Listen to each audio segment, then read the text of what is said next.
Simon, t'as des conseils pour les ballons aériens? Ouais, je pense que j'ai quelques conseils qui peuvent t'intéresser. Donc sur les ballons aériens, peu importe que ce soit un corner, un centre, etc., il y a plusieurs facteurs à prendre en compte.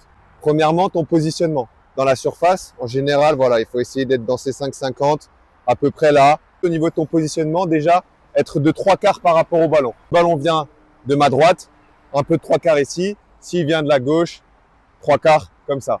Ce que je te conseille aussi avec ton positionnement, c'est toujours avoir une attitude un peu dynamique, donc être sur les appuis, mais pas être voilà d'être comme ça, toujours être attentif, même si c'est pas rapide, mais toujours avoir ton corps en activité, parce que ça va te permettre dans tes premiers pas d'être dynamique et de pouvoir intervenir. Ce qui va être important sur les ballons aériens, ça va être les premiers mètres de ton ballon, c'est-à-dire quand l'attaquant va frapper ou quand l'excentré ou le latéral, peu importe, va centrer, les premiers mètres, les premières secondes des trajectoires de ballon vont être importantes parce que ça va déterminer si tu peux sortir ou non.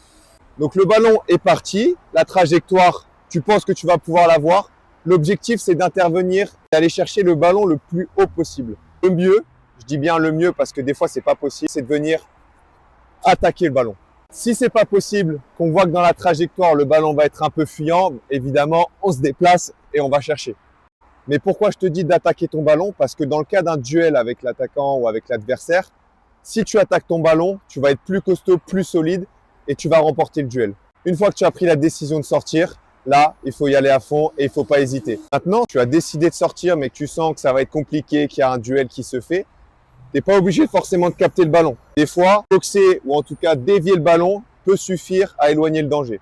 Mais l'important, c'est toujours d'être déterminé. Et en plus de ça, le mieux, c'est si tu peux t'annoncer, crier G, laisse, gardien, peu importe ta technique, mais en tout cas de t'annoncer, d'une part pour faire peur à tes attaquants, deuxièmement pour que tes défenseurs puissent te protéger et venir autour pour faciliter ta sortie. Si tu veux plus de contenu pour les gardiens et de conseils, alors n'hésite pas à t'abonner et à me dire ce que tu en penses en commentaire.